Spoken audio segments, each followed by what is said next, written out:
modal-modal yang tidak bergerak, pokok modal tak bergerak Pak, seperti mobil, seperti rumah hotelnya tadi, bangunan hotelnya, dan semua yang bersifat dipakai dalam kebendaan usaha perhotelan atau dalam usaha jasa, dia benda-bendanya itu kita pisahkan dengan benda-benda yang dia diperdagangkan atau benda-benda yang bisa menjadi nilai harta.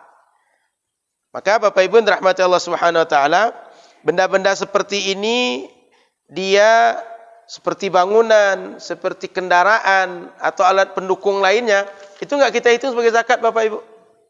Sehingga kalau kos rumahnya jangan dihitung objek zakat.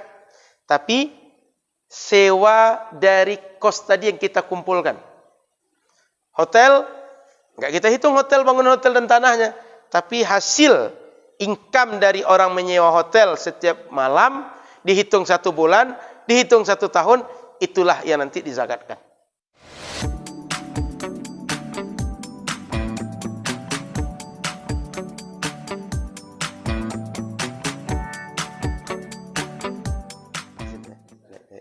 Assalamualaikum warahmatullahi wabarakatuh. Bismillahirrahmanirrahim. Alhamdulillahirabbil alamin. Allahumma salli ala sayyidina Muhammadin. Alhamdulillah Bapak Ibu muliakan Allah Subhanahu wa taala. Kita bersyukur malam ini sudah di pertengahan bulan Rajab. Kita semua sehat. Sebentar lagi masuk Sya'ban lalu Ramadan. Tak lama lagi. Mungkin 50-an hari lagi Pak Ramadan. 44 hari Pak. 44 hari lagi Ramadan. Tidak lama. Dan waktu tabiatnya begitu. Bila dilalui tak terasa lama. Tapi kalau dihitung terasa lama. Sepekan lagi gitu. Sebulan lagi gitu. 2 tahun lagi nunggu. Tapi kalau lalui enggak terasa lama. Maka kita manfaatkan setiap waktu untuk diisi dengan yang baik, diisi dengan hal-hal yang membuat kita itu tenang, senang dan bahagia. Sebab yang bisa kita buat ini banyak Bapak Ibu. Ada yang manfaat, ada yang tidak. Ada yang bisa membuat bahagia, ada yang tidak. Sehingga kita pilih-pilih lah. Karena siapapun orangnya pasti ketika nanti dia akan datang masanya merenungi setiap yang dibuat atau ditagih pertanggungjawaban oleh Allah Subhanahu wa taala, maka jangan pernah kita menyesal kenapa dulu tidak berbuat baik. Karena memang kesempatan berbuat baik itu singkat semua kita. Tidak ada yang lama. Hari kemarin ada yang meninggal, hari ini ada yang meninggal, kemarin lagi ada yang meninggal, selalu begitu. Dan tidak ada memang yang kekal kecuali hanya Allah Subhanahu wa taala saja. Mudah-mudahan kita semua mampu menggunakan kesempatan yang sedikit, yang sebentar untuk beramal saleh, berbuat baik dan membuat kita berbahagia dengan kebaikan yang kita buat. Amin ya rabbal alamin. Salawat teriring salam pada Rasulullah sallallahu alaihi wasallam. Mudah-mudahan kita diberi kekuatan untuk banyak selawat kepada Nabi dan cinta terus bertambah kepada Nabi. Di akhirat nanti kita berkumpul bersama Nabi Muhammad sallallahu alaihi wasallam. Bapak Ibu yang dimuliakan Allah, saya ingin sedikit membahas tentang cara pandang hidup manusia ini. Secara umum, manusia ini ketika mereka berbuat, ada yang landasan perbuatan mereka itu adalah syariat. Ada yang tidak syariat. Selain syariat lah. Selain syariat ini, ada yang sifatnya sudah menjadi budaya atau tradisi atau kebiasaan. Ini sama semua Bapak Ibu. Nah, budaya ini adalah bagi masyarakat bagaimana menjalankan sebuah kehidupan, kadang-kadang bersifat teknis dia. Teknis itu maksudnya apa? Masyarakat itu dia yakin bahwa bertuhankan Allah, bernabikan Nabi Muhammad, mengikut agama Islam. Tapi bagaimana anak itu dia bertuhankan Allah atau punya pikiran, punya keyakinan Tuhan dia Allah. Kadang-kadang anak-anak itu, kalau kayak kita buat anak-anak, Apa maksud? Dibuat itu ditimang-timang ya. Ditimang-timang itu kadang-kadang kan ibu-ibu dia sambil berdendang. Ibu ya. Berdendang. Dendang itu kadang-kadang ada yang bunyinya la ilaha illallah. Kadang begitu kan? Kadang-kadang dia bercerita, bersenandung, tapi untuk menanamkan kepada anak dia punya Tuhan namanya Allah, dia punya Nabi namanya Muhammad, dia punya pandangan hidup namanya Al-Quran. Kadang begitu. Nah, budaya ini masing-masing masyarakat beda-beda Bapak Ibu. Pernah dengar kalau di Minang itu ada rabab? Pak Eza pasti itu rabab ya, rabab pasisi ya, rabab darek. Itu rabab itu salah satu kebudayaan tutur masyarakat Minang. Yang diceritakan oleh orang rabab itu banyak unsurnya.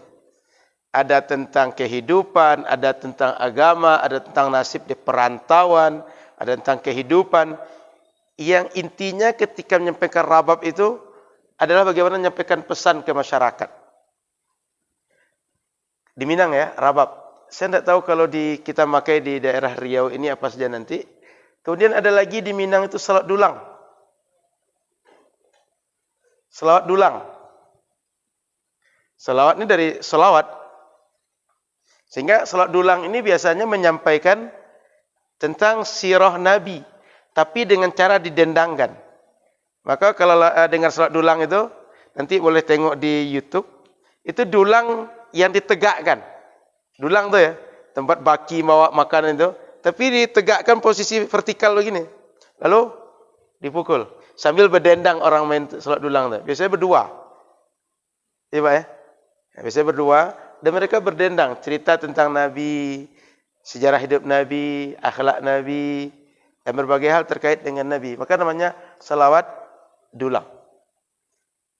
Boleh jadi di berbagai tempat ada lagi media-media yang lain. Yang ingin saya sampaikan adalah setiap budaya yang menjadi cara pandang hidup masyarakat, dia tidak otomatis karena tidak berasal dari Al-Quran dan Sunnah, pasti haram, pasti sesat, pasti pelakunya adalah pembuat dosa. Belum pasti begitu. Kenapa? Karena bila dia selain bersumber dari syariat atau dia tradisi, dia kebiasaan, kita tinggal ukur dengan syariat dia sesuai atau tidak. Dalam artian, bila kita ukur dengan syariat, sejalan dengan tujuan syariat atau tidak. Kan tadi, salawat dulang itu kan cara menyampaikan. Yang disampaikan apa? Bila sejalan dengan syariat, berarti cuma cara saja. Sehingga cara itu ada yang menyampaikan sirah Nabi dengan pengajian ini. Ada yang membuatnya dalam bentuk lakonan. Mungkin drama. Ada yang menyampaikan oleh salawat dulang. Ada lagi yang menyampaikan membuat buku, tapi buku itu modelnya ada yang menulis narasi biasa. Kalau kita tengok dunia buku sekarang, terutama karya-karya kayak Sigma itu Pak. Ada kayak apa? Muhammad apa namanya buku itu? Saya lupa, berjilid bukunya, buku anak-anak itu. Dibuat bergambar, kertasnya lux. Sehingga anak-anak kalau baca itu, dia menarik nengok gambar. Apa Pak? Nah, pokoknya banyak cara orang. Itu teknis semua Pak. Teknis itu otomatis yang namanya pola hidup masyarakat terus berubah. Dia akan terus berkembang itu Bapak Ibu. Dulu kita nggak kenal dunia WhatsApp, dunia Facebook, dunia YouTube. Sehingga tidak berpikir bagaimana sampainya pengajian ke orang banyak itu melalui dunia online. Tapi hari ini, ya seperti kita lah, punya Nurul Fajar channel YouTube gitu. Punya Nurul Fajar Facebook gitu. Kajian adanya di Panam, tapi bisa jadi ditonton oleh orang yang berada di Padang. Ditonton orang berada di Jakarta. Ditonton orang berada di tempat lain. Dulu nggak pernah pikir begitu. Maka tradisi hidup masyarakat ini akan terus berkembang Bapak Ibu. Patokan kita dia, karena dia tidak berasal dari dalil syariat secara jelas disuruh atau dilarang, maka dia adalah kebiasaan masyarakat. Maka mengukurnya sejalan dengan suruhan syariat atau tidak. Kalau sejalan, maka monggo dibuat. Kalau tak sejalan, maka jangan dibuat. Atau dia punya campuran Pak, sebagian sesuai, sebagian tidak. Bersihkan saja yang tidak sesuainya. Buat yang sesuainya. Ya contohlah hari ini yang paling mudah kayak asuransi, Pak. Asuransi itu halal atau tidak? Enggak bisa dikatakan halal mutlak. Haram tidak, enggak bisa. Kenapa? Di antara fungsinya ada sejalan dengan syariat. Di antara syaratnya ada yang tak sejalan dengan syariat. Bank, apakah halal atau tidak? Enggak bisa dikatakan halal mutlak atau haram mutlak. Kenapa? Sebagian fungsinya bisa diperkenankan oleh syariat, sebagian tidak. Maka tugas kita, kalau ada yang tak sejalan, bersihkan yang tak sejalan ini. Sehingga tinggal dia yang mendatangkan maslahat yang sesuai dengan pola hidup masyarakat tetap dijalankan. Sehingga kita jangan pernah kalau tidak tahu tentang sejarah sebuah budaya, langsung kita menghukum dia boleh atau tidak. Kaji dulu, pelajari dulu apa tujuannya. Seperti seni wayang. Seni wayang itu kan cara orang untuk menyampaikan pelajaran. Bukan sesuatu yang bertujuan untuk menyampaikan klinik, syirik, atau kekufuran, dan berbagai hal lain. Tapi orang Jawa kan tujuannya bagaimana menyampaikan pesan-pesan kepada masyarakat yang di saat itu suka dunia perwayangan. Pesannya pesan agama. Bagaimana orang sholat, bagaimana orang sabar, bagaimana orang ridho terhadap takdir, dan berbagai hal yang berguna dalam hidup mereka berdasarkan sesuai dengan syariat agama. Jadi intinya Bapak Ibu, budaya manapun kita tidak boleh antipati dulu. Coba pelajari dulu apa filosofinya, apa latar belakangnya. Karena boleh jadi oleh orang tua kita dasar pemikirannya adalah pemahaman agama, cuma teknisnya baru mereka sesuaikan dengan pola atau kebiasaan dan karakter hidup masyarakat. Kan banyak orang tua dulu suka dendang, Pak ya. Membawakan anak atau pergi dengan anak kemana-mana dengan dendang. Isi dendangnya itu ada. Kalau dipahami, ternyata pesannya misalnya sifat 20. Ternyata pesannya, nak jangan pernah tinggalkan sholat. Gitu. Cuma kalau disampaikan secara tidak melalui budaya, dia nggak bisa dipahami dengan baik misalnya. Kan contoh kita pengajian, Pak. Nggak selamanya orang ikut pengajian itu selalu dia mau konsisten dan terus datang. Kemudian banyak orang dapat manfaat. Belum tentu. Tempatnya meskipun di masjid. Tapi ada orang yang bisa masuk pesan-pesan itu melalui cara yang tidak di masjid. Seperti pagelaran budaya dan lain-lain. Begitu Bapak Ibu dirahmati Allah. Baik, saya masuk pembahasan malam ini tentang namanya dalam istilah kontemporer zakat al-mustaghillat. Mustaghillat ini bahasa mudah kita zakat terhadap usaha jasa atau budidaya. Yang dulu tak disebut oleh syariat. Contoh, kita punya kos. Contoh, kita punya hotel. Contoh, kita punya travel untuk perjalanan Sumbar Riau. Kita punya kapal di Sungai Siak untuk orang diantar ke Buton, Selat Panjang, ke Meranti. Atau kita punya kayak mobil towing itu apa bahasa kita, Pak? Towing itu. Mobil gendong itu, Pak ya. Mobil gendong itu. Atau berbagai bentuk usaha-usaha yang dia income-nya besar Bapak Ibu. Atau ekspedisi kalau sekarang itu. Ekspedisi itu kalau disebut zakatnya secara syariat, kan enggak ada zakat ekspedisi itu. Tapi dia dunia usaha jasa yang bisa menghasilkan uang banyak. Atau kayak sebagian orang membuat tempat-tempat wisata. Di sini Asia Heritage misalnya. Di sana Asia Farm. Apalagi yang lain-lain, Pak? Kok itulah. Yang penting Asia-Asia itulah. Berbagai bentuk tempat wisata itu ikan menjual usaha jasa. Menghasilkan. Sebulan jangan-jangan hasilnya bisa ratusan juta. Enggak berzakat orang seperti itu. Sementara petani yang kita kaji dalam kesempatan sebelumnya, sebulan belum tentu hasil. 4 bulan belum tentu. Boleh jadi setahun cuma 2 kali panennya. Tapi begitu panen, enggak menunggu bulan-bulan berikutnya, langsung potong zakatnya 10 atau 5%. Nah itu hasil tentu banyak. Dan sangat berharap kepada alam. Dan kerjanya capek secara fisik. Tapi orang cuma punya satu tempat hiburan, tempat liburan. Dia paling mengatur sistemnya lagi. Dibangunnya tempat, atur sistem, tiap bulan tinggal lihat CCTV. atau lihat laporan neraca, untung nggak kita nih? Dia tinggal bagikan. Berapa margin bagi hasil untuk investasi, berapa gaji pegawai dan seterusnya. Dia nggak berzakat, sementara hasilnya jauh lebih besar dibanding para petani. Maka kita lihat zakat mustaghillat ini atau zakat jasa usaha atau budidaya. Termasuk budidayanya Bapak Ibu, orang punya ayam. Saya kemarin sempat ketemu orang, sehari itu dia memasarkan 4 ton ayam. Ayam apa itu Pak? Ayam apa itu? Ayam potong itu Pak, 4 ton sehari. Itu dalam kota Pekanbaru. Kalau nasib baik keluar kota Pekanbaru, bahkan ke daerah Medan, Pulau Jawa juga ikut memasarkan.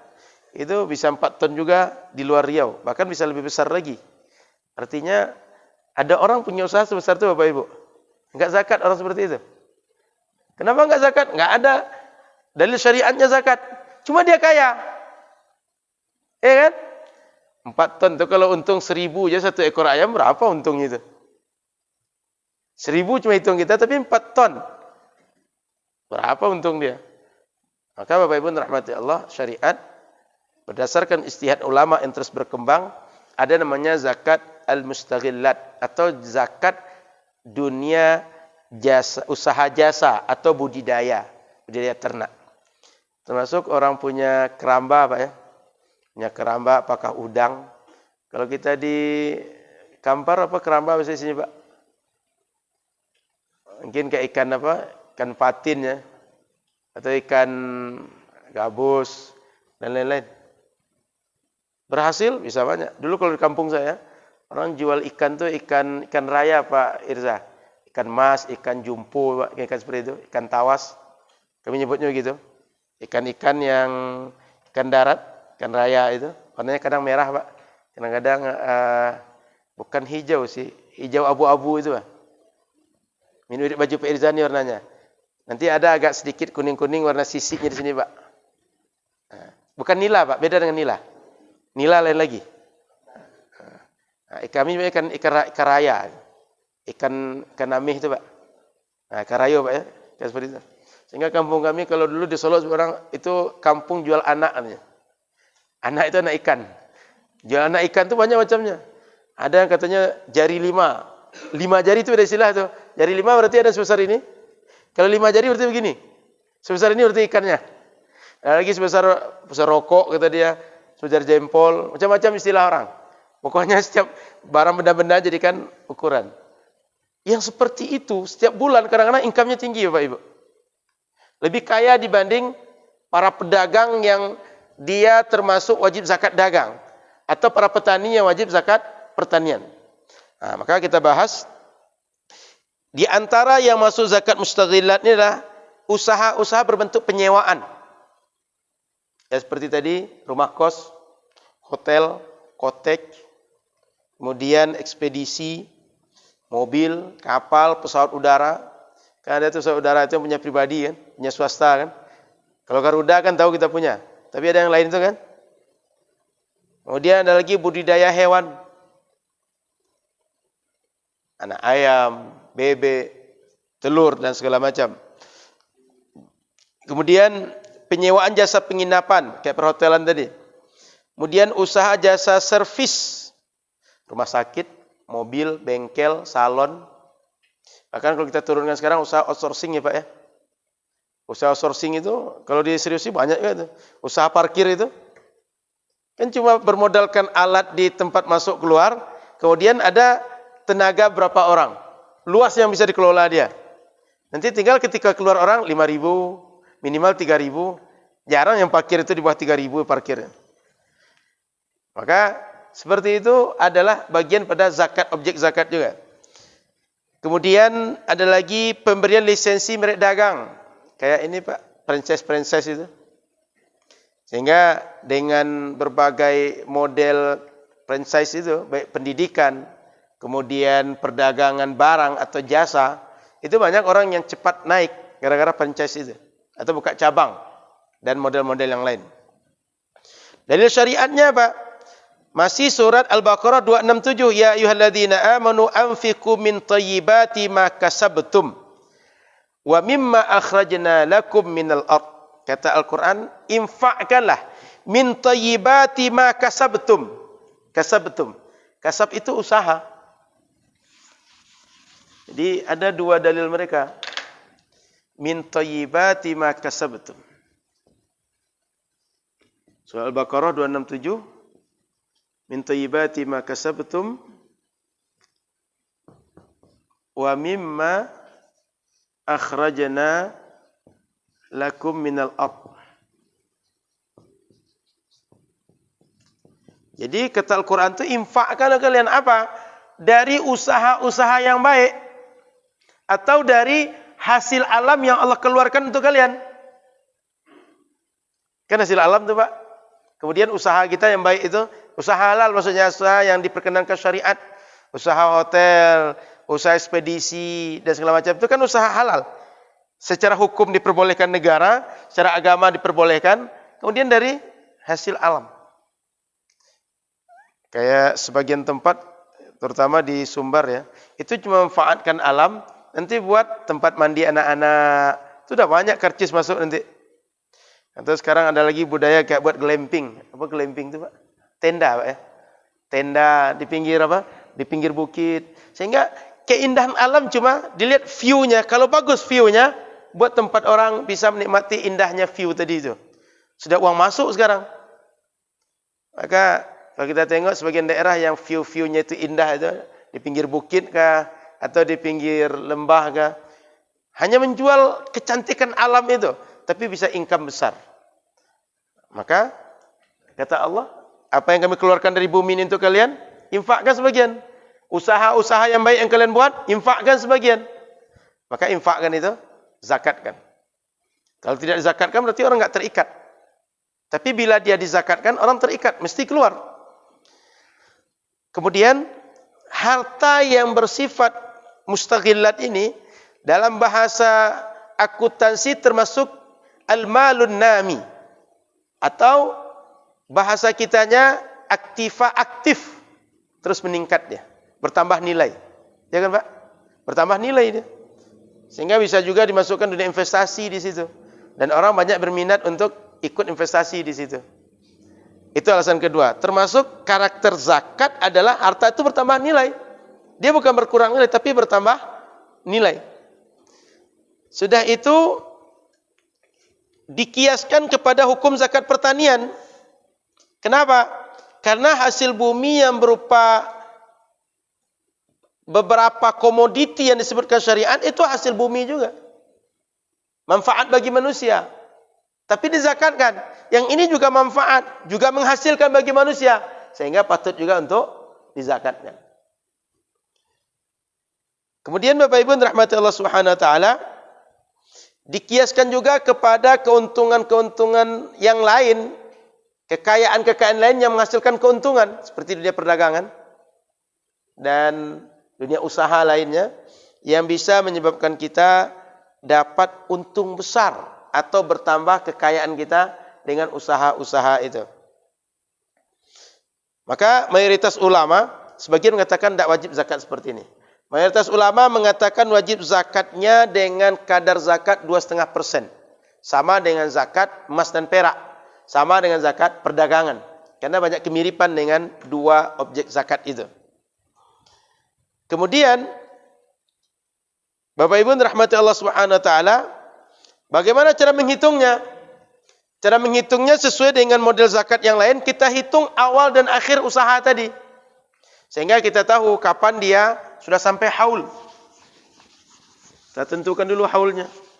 Kapan sih mulai usaha kita? Kapan sih kita mulai dapat profit? Tentukan haul atau waktunya. Waktu awal dan setelah dari mulai itu setahun ke depan, kapan?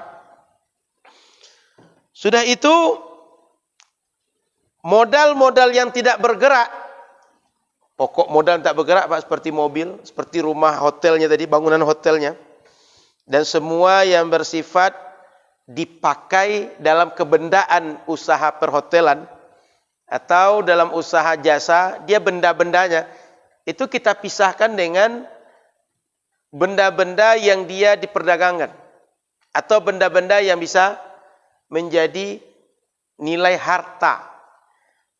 Maka Bapak Ibu yang dirahmati Allah Subhanahu wa taala, benda-benda seperti ini dia seperti bangunan, seperti kendaraan atau alat pendukung lainnya, itu enggak kita hitung sebagai zakat Bapak Ibu.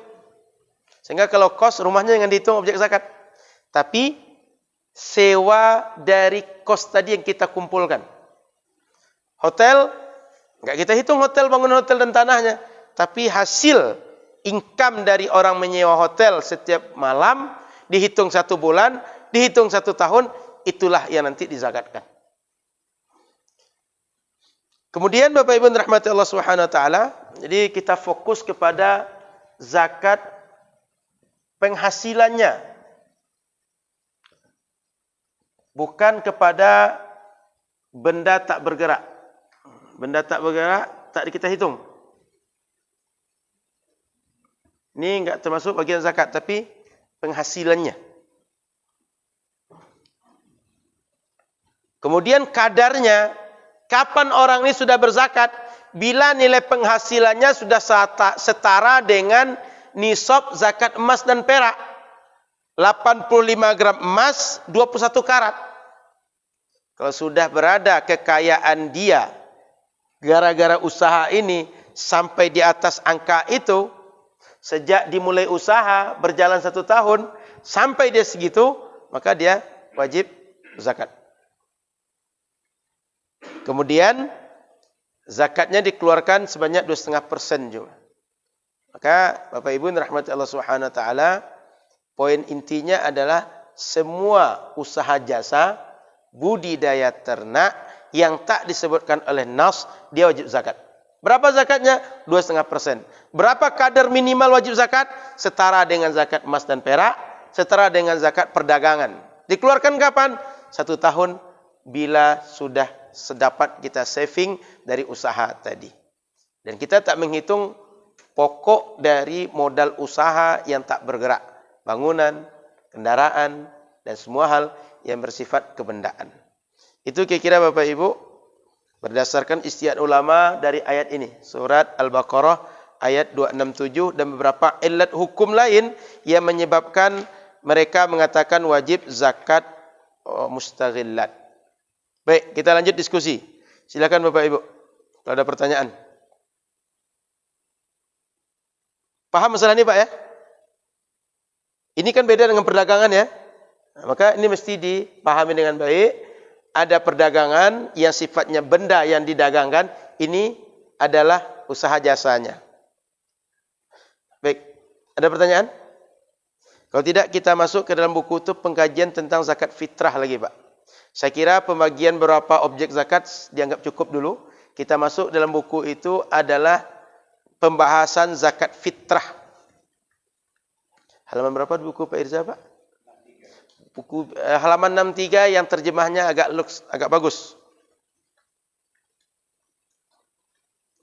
Kita masuk tentang pembahasan zakat fitrah. Wa tajibu zakatul fitri bi thalathati asya'a. Al-Islam wa bi ghurubi syamsi min akhiri yaumin min syahri Ramadan wa wujudul fadli an qutihi wa quti iyalihi fi dhalikal yaum. Jadi orang yang dituntut berzakat fitrah itu ada 3 kategori Pak. 1, dia muslim. Yang kedua, dia mendapati akhir dari Ramadan. Muslim. 2, bertemu dengan hari terakhir Ramadan.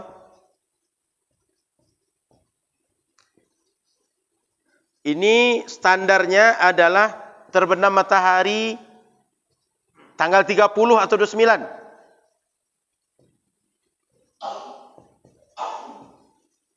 Kan Ramadan kadang 29, kadang 30 kan?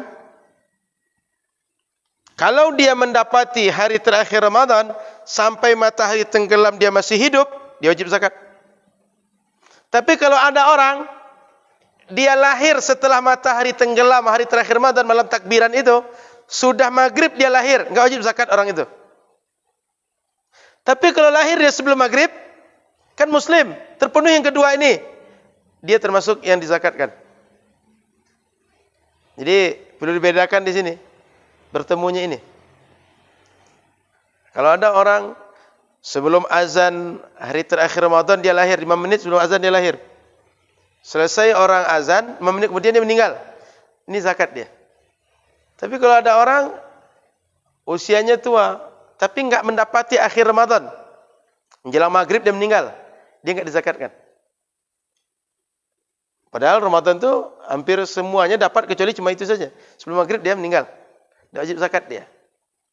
Maka Bapak Ibu, ini qaid sebagai kriteria mengikat. Yang ketiga, ada kelebihan. Kelebihan dalam zakat fitrah ini kelebihan yang standar sangat minimal. Apa standar minimal? Selesai makan kita dan orang yang kita hidupi untuk malam takbiran dan hari Idul Fitrinya. Cuma itu. Kalau misalnya satu orang Pekanbaru ini biaya makan berapa kira-kira, Pak? Bisa rata-rata 15.000 sekali makan. Kalau diuangkan. 10.000 cukup, Pak? 15.000 cukup lah Pak ya? Sekali makan ya. Kita anggap 30.000 lah untuk makan sehari.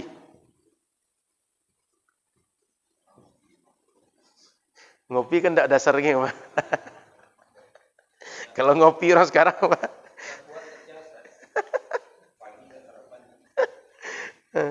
Woi, anggap 30.000 sehari makan pokok aja kan? Dia punya istri, punya anak 2, istri 1. Anggap kebutuhan orang sekeluarga 100.000.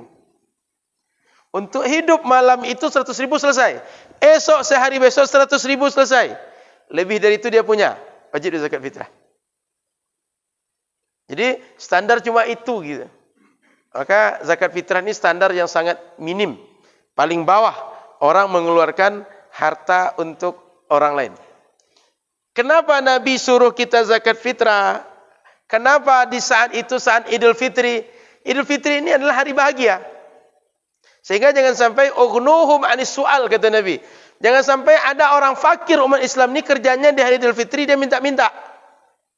Ya anggaplah kalau ada orang setiap hari itu butuh minta-minta, pas Idul Fitri minimal dia libur, enggak minta-minta. Dia senang. Anak orang makan, anak dia makan. Orang lain makan, dia makan.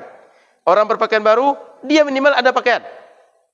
Makanya ketika Idul Fitri itu, semua orang itu maunya Nabi, maunya agama. Ada yang tertawa, yang lain tertawa juga. Ada yang sedih, yang lain sedih juga. Itu aja filosofi dasarnya. Makanya peradaban Islam itu peradaban yang hebat, luar biasa sebenarnya. Semua orang bila tertawa, semuanya harus tertawa. Kira-kira begitu. Jika satu bahagia, semuanya harus bahagia. Sehingga kata Nabi, ughnuhum anis su'al. Jangan sampai orang-orang minta-minta kata Nabi. Itu aja pesan Nabi itu. Maka supaya dia tak minta-minta, kadarnya sangat rendah dibuat Nabi. Kemudian Bapak Ibu rahmati Allah Subhanahu wa taala, siapa yang mesti kita bayarkan zakat? Nah, jadi ini kriteria 3 ini. Sudah itu waktu-waktu bayar zakat dulu. Sebelum masuk yang lain. Kapan kita bayar zakat fitrah ini? Ada berapa hukum Bapak Ibu? Pertama, ada waktu wajib, ada waktu sunnah, ada waktu mubah, ada waktu makruh, ada waktu haram. Itu Pak. Kapan waktu wajib ini? Wajib ini sejak tenggelam matahari. Sejak tenggelam matahari hari 30. Ini dah wajib dibayarkan Pak zakat fitrah. Waktu sunnah kapan? Setelah subuh. 1 Syawal. Sebelum khatib memulai salat. Biasanya khatib itu kalau dulu khatib itu dan sekaligus imam. Maka kalau khatib memulai Idul Fitri salat dulu apa imam apa khutbah dulu? Salat dulu. Jumat yang khutbah dulu Ustaz. Kan? Idul Fitri salat dulu baru khutbah. Maka kalau khatib sudah mulai salat, habis waktu sunnah tadi. Waktu mubah sejak awal Ramadan. Kenapa sejak awal Ramadan? Karena di antara syarat untuk zakat itu sudah ada, yaitu orang sudah bertemu dengan Ramadan.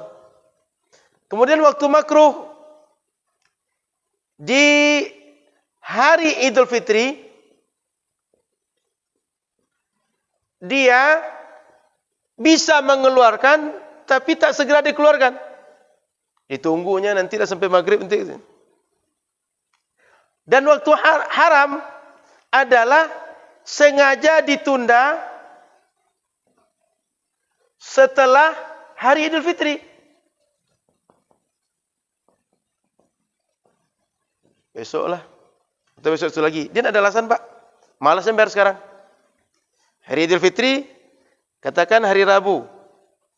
Malas bayar sekarang. Sehingga dikeluarkan Kamis, keluarkan Jumat. Nah, ada alasan dia.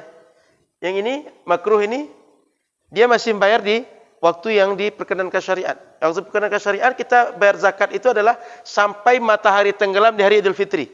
Itu waktu masih boleh itu. Nah, bila masih ditunda hari esok, tanpa ada alasan, ini haram perbuatan seperti ini. Berdosa dia. Tapi dia wajib zakat fitrah. Qadha jadinya. Jadi zakat fitrahnya enggak gugur, Pak. Mana tahu, Pak, ada orang kita itu ngeyel bahasa ininya Pak Mulya. Dikasih tahu zakat enggak juga zakat. Besok aja lah gitu. Sehingga kita Rabu Idul Fitri diantarkannya Kamis atau Jumat. Dia zakatnya wajib dan dia berdosa gara-gara tak berzakat di waktu yang disuruh oleh syariat. Paham ya? Jadi zakat fitrah itu di hari Idul Fitri masih boleh dibayarkan, Pak. Apalagi disalurkan. Dia belum termasuk waktu yang terlarang. Belum masuk yang haram di hari Idul Fitrinya itu. Lebih baik lagi memang ketika hari Idul Fitri setelah subuh. Cuma jangan ke amil zakat dibayarkan. Langsung ke orang mustahiknya bayarkan. Kenapa? Orang amil zakat pagi-pagi itu dia ngurus keluarga dia juga. Jangan dia penitia di masjid juga. Menelpon imam, menelpon khatib. Kan kita biasa cari imam dan khatib kan. Belum lagi mencari sound system, belum sampai juga di sini. Belum lagi halo-halo Bapak Ibu. Kan dia mengumumkan itu, Pak. Kan kita biasa kalau masyarakat kita sepakati. Besok kita mulai sholat jam 8. Setengah 8, jam 7. Jam setengah 8 dah juga datang. Kita pokoknya mulai sholat. Kan begitu biasanya. Ada panitia, kemudian kadang-kadang mengurus keluarga, kadang-kadang mengurus ini segala macam. Jangan ke amil. Nanti oleh amil, nanti saking sibuknya, orang zakat diterima semua. Rupanya masuk saku dia. Dia lupa setelah itu. Ini THR apa zakat tadi katanya. Kan maklum orang sibuk itu kan kadang nggak fokus ya. Kalau kita di waktu yang sempit, sebaiknya zakat itu langsung ke mustahiknya. Jangan ke amil. Tapi kalau waktu lapang ke amil, tidak apa-apa. Karena amil masih punya waktu untuk berfikir kemana mau diserahkan. Kita ini kadang-kadang yang penting asal gugur aja. Begitu waktu itu mendesak kan berangkat dia ke masjid kan. Mau mulai Rasulullah lagi teringat dia belum zakat kata dia. Pak Imam tolong zakat Pak Imam kata. Pak Imam sudah mikir untuk sholat waktu itu. Enggak pikir lagi mengantar kemana. Jangan di waktu itu. Kalau kita ingin cari waktu yang fadilah. Waktu yang sunnah. Enak di kita tapi enggak enak di orang. Bagi orang tanggung jawab. Bagi orang amanah. Dia repot setelah itu. Kita dapat waktu fadilah. Dapat pahala sunnah. Nah, maka Bapak Ibu. Kalau ingin di waktu yang sunnah ini carilah langsung mustahiknya. Kepada siapa kita kasih langsung. Tapi kalau kepada amil susah gara-gara kita. Oke. Sudah itu, berapa besaran yang kita keluarkan untuk zakat fitrah? Banyak uang hilang. Main anak-anak. Berapa besaran zakat fitrah? Dalam bahasa fikih, zakat fitrah itu besarannya adalah 1 sa'. 1 sa' ini bila kita ukur sekarang rata-rata ditafsirkan lebih kurang 2,5 kilo. Dan 1 sa' ini lebih kurang 4 mud. 1 mud ini ukuran fidyah, Pak. Kalau ada di antara kita yang bayar fidyah, ukurannya 1 mud. 1 mud Berarti 1/4 dari kadar zakat fitrah. Sehingga kalau kita berfidyah itu lebih kurang kisaran 6 sampai 8 ons lah, lebih kurang fidyah itu. Karena dia 1/4 dari kadar zakat fitrah. Ini kan 1/4 kan 6, sekian nih. 2,5 kilo, berarti kan 1 mudnya katakan 6,25 lah. Cuma segitu fidyah itu, Pak. Kalau kita mengeluarkan dengan beras, mengeluarkan dengan nilai beras, ya berarti nggak sampai 1 kilo mud untuk orang yang membayar fidyah karena tidak puasa 1 hari. Jadi fidyah itu ringan, Pak, nggak berat. 1/4 dari kadar zakat fitrah. 2,5 kilo, prinsip dasarnya adalah makanan pokok tempat kita berada. Tapi kemudian berkembang fatwa bahwa masyarakat kita, bagi mereka, sebagian lebih maslahat atau lebih mudah jika dikeluarkan dengan nilai dari makanan pokok. Bahasa mudahnya dikeluarkan dengan uang. Dari dulu MUI kita juga mengeluarkan fatwa begini. Boleh dengan makanan pokok beras. Berasnya 2,5 kilo, kemudian diuangkan. Itu boleh begitu. Nah, kita kalau bingung-bingung Ramadan itu, Pak, nanti nggak usah pikir kemana-mana, tengok aja MUI mengeluarkan kebijakan apa. Fatwa yang mengikat atau fatwa yang menjadi representasi umat Islam di negara kita. Tengok kebijakan MUI. Sehingga panitia amil kita di Masjid Nur Fajar, kalau ingin tahu berapa sih zakat fitrah kita bulan ini atau tahun ini, tengok saja kebijakan dari MUI atau Kemenak kita nanti. Oke. Sudah itu Bapak Ibu rahmati Allah Subhanahu wa taala. Siapa orang yang menerima zakat fitrah ini? Secara umum yang menerima zakat fitrah ini adalah prioritasnya fakir miskin. Namun boleh penerimanya asnaf 8. Karena secara umum zakat itu dia adalah disebutkan khudh min amwalihim shadaqatan tutahhirum tuzakkihim biha. Di ayat 60 mengatakan innamas shadaqatu lil fuqara'i wal masakin dan seterusnya. Jadi penerima zakat fitrah ini ada 2 pandangan, Pak. Pertama, prioritas fakir miskin. Yang kedua, 8 asnaf. Sehingga selagi ada asnaf 8 ini boleh dia mendapatkan zakat fitrah. Kemudian, siapa yang mesti membayarkan zakat fitrah ini? 1, setiap orang yang mampu, Pak. Prinsipnya gitu. Yang kedua, dia bisa membayarkan orang lain. Siapa orang lain itu? Orang yang menjadi tanggungan dia. Saya punya anak, Pak. Anak saya kecil-kecil, bisa dia berusaha sendiri. Dia bayar sendiri. Tapi anak saya sudah balik, pandai usaha sendiri, dia mengeluarkan untuk dirinya sendiri. Tapi anak saya yang kecil, belum ada income, hidupnya ditanggung oleh saya mengeluarkan. Istri saya mengeluarkan. Tapi kalau istri saya kafir, saya enggak zakatkan dia, karena orang kafir enggak zakat. Lalu, kalau ada istri kaya, suaminya miskin, boleh enggak istri mengeluarkan untuk suami? Boleh. Maka dia zakat ke suami dia boleh. Karena suami enggak tanggungan dia kan? Cuma istri tanggungan suami. Suami enggak boleh zakat ke istri dia. Enggak pun zakat dia mesti ngasih istri dia. Cuma istri kan enggak wajib ngasih suami kan? Tapi nanti ketika suami susah, istri kaya, dia bisa berzakat ke suami dia. Kalau statusnya fakir, miskin. Secara fakta entahlah, Pak. Tapi secara teori dibolehkan.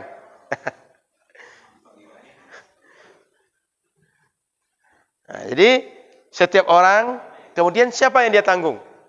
Termasuk kalau kita tanggung orang tua kita, kerabat kita, yang hidupnya ditanggung oleh kita.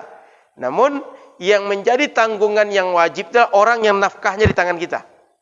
Ibu bapak kita kalau hidup dengan kita, kemudian anak kita, kemudian istri kita, itu kita yang mengeluarkan zakat terhadap mereka. Apa lagi? Saya kira itu kita lanjut diskusi Bapak Ibu. Silakan. Kemudian ada sedikit. siapa orang yang tidak boleh menerima zakat fitrah atau zakat secara umum? Secara umum, orang tidak boleh menerima zakat fitrah itu satu orang yang dalam tanggungan kita. Itu nggak boleh menerima zakat. Nah, boleh azan dulu, Ustaz? Yang tak boleh menerima zakat, orang yang dalam tanggungan.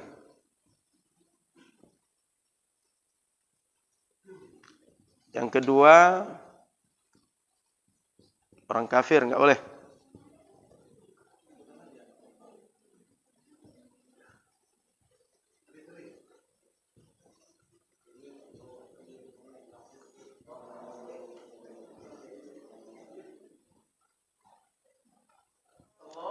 La ilaha illallah Muhammadur Rasulullah sallallahu alaihi wasallam. Nama bahadi da'atika salatul qa'im sayyidina Muhammadin sallallahu alaihi wasallam.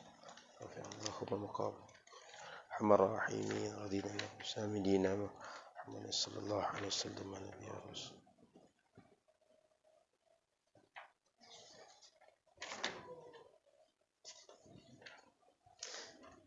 Baik, Bapak Ibu rahmati Allah. Orang yang dalam tanggungan kita enggak boleh kita zakati. Seperti contoh tadi, kita zakat ke anak sendiri, ke istri kita, enggak boleh. Orang kafir enggak boleh. Zakat itu yang boleh adalah orang muslim saja. Maka kata Nabi, tu'khadhu an aghniyaihim wa turaddu ila fuqaraihim. Zakat itu diambil dari orang beriman yang kaya kepada orang beriman miskin. Jadi mesti orang beriman yang kaya kepada yang miskin. Maka tidak boleh orang kafir menerima zakat. Kalau sedekah gimana? Sedekah boleh. Kalau zakat enggak. Maka zakat itu yang dibebankan orang muslim kepada muslim juga. Termasuk keturunan Nabi. Kata Nabi, kami tidak menerima zakat. Yang kami terima adalah hadiah. Karena mohon maaf, kalau zakat itu bahasa lainnya, dalam bahasa hadis itu, ausakhun nas. Adalah kotoran dari sisa-sisa harta orang. Pembuangan dari harta orang. Pembersihan untuk orang. Maka itu tak layak untuk Nabi. Tapi kalau hadiah sifatnya adalah memuliakan orang. Maka layak untuk Nabi dan keturunan Nabi. Kemudian budak. Budak dirinya adalah harta tuannya. Maka dia tak boleh menerima zakat. Kecuali budak ini mukatab. Budak mukatab itu artinya dia kesempatan oleh tuannya. Kamu kalau bisa mengumpulkan dana sekian, kamu bisa menebus dirimu. Kamu merdeka. Sekarang nggak ada lagi perbudakan. Maka ini barangkali poin yang penting yang untuk kalau kita ingin menunaikan zakat yang perlu kita perhatikan. Sudah itu Bapak Ibu rahmati Allah Subhanahu wa taala, ketika berzakat itu sebaiknya kita berzakat di radius kita, Pak. Radius kalau dihitung ini adalah jarak qasar salat. Katakan jarak 90 kilo. Dalam radius inilah zakat kita putarkan. Jangan sampai zakat kita, rumah kita di sini, hasil di sini, zakatnya dilempar ke Papua. Yang dekat enggak kita selamatkan, yang jauh nampak oleh kita. Kita kadang-kadang saking semangatnya zakat itu atau berwakaf bersedekah itu, cari orang jauh-jauh pinggir Pekanbaru. Sementara tetangga dia yang susah. Yang tetangga susah ini enggak terselamatkan, yang lain dapat terselamatkan. Itu bagus juga, tapi lebih baik lagi kalau yang terdekat dulu kita selesaikan. Sehingga kalau setiap orang menyelesaikan radius terdekat dia, yang lain juga menyelesaikan radius terdekat dia, selesai masalah umat ini. Tapi kalau misalnya kita di sini, yang lain di sini, anggap satu lagi ada radius di sini, dan zakat di sini. Dia zakat arahnya ke sini, yang ini juga ke sini. Kapan selesai orang sekitar sini? Kita kadang-kadang begitu, Pak. Latah kalau bahasa orang sekarang itu. Orang zakat kita zakat juga. Orang ke sana kita ke sana juga. Pada akhirnya sini numpuk. Yang sekitar ini enggak. Nah, itu. Jadi itu perlu kita perhatikan, Pak. Agama pengennya di mana orang menyimpan kekayaan lalu dilihat oleh orang yang wajib yang berhak menerima zakat, di situ zakat dikeluarkan. Jadi kalau dapat dihimpun di Riau, salurkan di Riau. Dihimpun di Pekanbaru, salurkan di Pekanbaru. Jangan dibawa ke mana-mana. Kecuali bila kita menghimpun di Pekanbaru, menghimpun di Indonesia, masyarakat selesai semua oleh zakat yang sudah ada. Lebih dari itu masih ada. Bawalah Rohingya, Palestina, atau daerah lain yang memang kondisinya memang butuh kepada support zakat yang ada di tengah umat Islam. Gitu Pak. Apalagi nggak ada kebutuhan. Di kampung tuh cuma rasanya enak-enak kalau kita nggak zakat di sini. Kadang gitu aja cuma. Maka prioritaskan zakat itu adalah di mana kita hidup, di mana kita berusaha, di mana harta zakat itu dilihat oleh orang mustahik zakat, di situ zakat itu dikeluarkan. Wallahu a'lam. Silakan kalau ada diskusi ya Pak Ibu. Silakan Pak.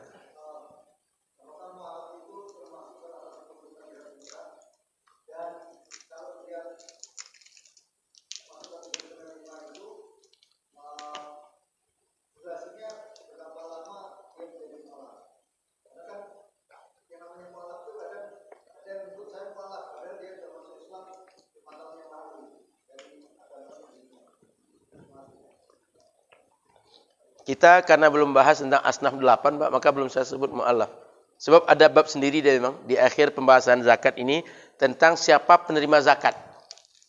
InsyaAllah di pekan depan akan kita kaji asnaf yang 8 di antaranya mu'allaf. Mu'allaf itu penerima zakat Pak, mustahik zakat.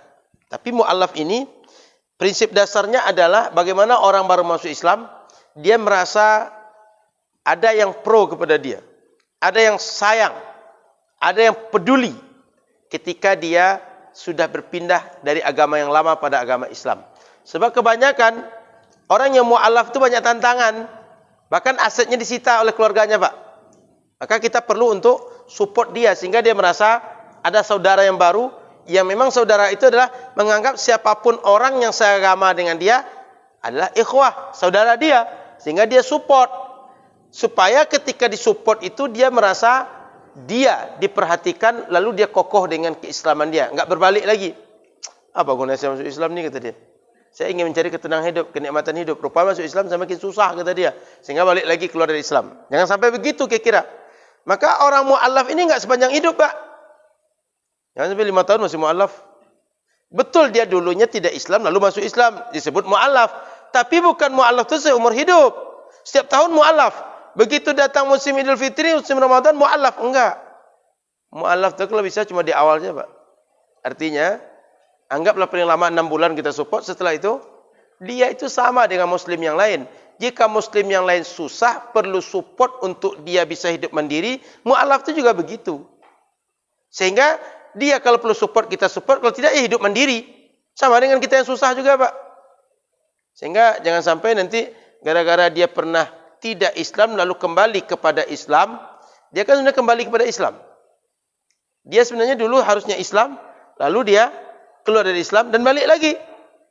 Jangan gara-gara dia baru kembali dari Islam, dia punya status istimewa, sehingga setiap hidupnya ditanggung oleh orang. Enggak begitu Pak. Dia sekedar mengokohkan keimanan yang baru. Karena biasanya orang yang baru itu wajar dia agak goyang Pak. Tanaman juga gitu Pak. Kita pindahkan di tempat penuaian ke tempat tanah baru, itu kalau rajin-rajin siram bisa mati Pak. Kira-kira begitulah filosofinya. Kalau dia sudah disiram, sudah kokoh dia, sudah menyatu dengan tanah yang baru, sudah bisa berakar kuat, enggak lagi kita topang seperti yang baru pindah Pak. Kira-kira begitu logika lebih mudahnya Pak. Terbayang Pak ya? Kayak tanaman kita pindah tempat penuaian itu. Jadi enggak perlu selamanya dianggap orang itu mu'allaf, dan setiap saat dia dianggap mu'allaf yang mustahik zakat. Cukup di awal untuk mengokohkan sampai dia bisa berdiri sendiri. Ya kalau orangnya malas, seumur hidup pun akan berubah dia Pak. Kita pengennya mu'allaf itu dia sama dengan muslim yang lain, berjuang juga seperti muslim yang lain butuh berjuang untuk hidup mandiri. Wallahu a'lam. Cukup Pak? Ada lagi? Cukup ya? Sudah Isya. Baik, terima kasih. Mudah-mudahan manfaat. Semoga berkah. Harta Bapak Ibu disucikan Allah dan diberkahi dan dibalas dengan lebih baik dengan zakat-zakat, wakaf, infak, sedekah yang kita tunaikan. Jazakumullah khairan. Subhanakallahumma bihamdika, asyhadu an la ilaha illa anta, astaghfiruka wa atubu ilaika. Assalamualaikum warahmatullahi wabarakatuh.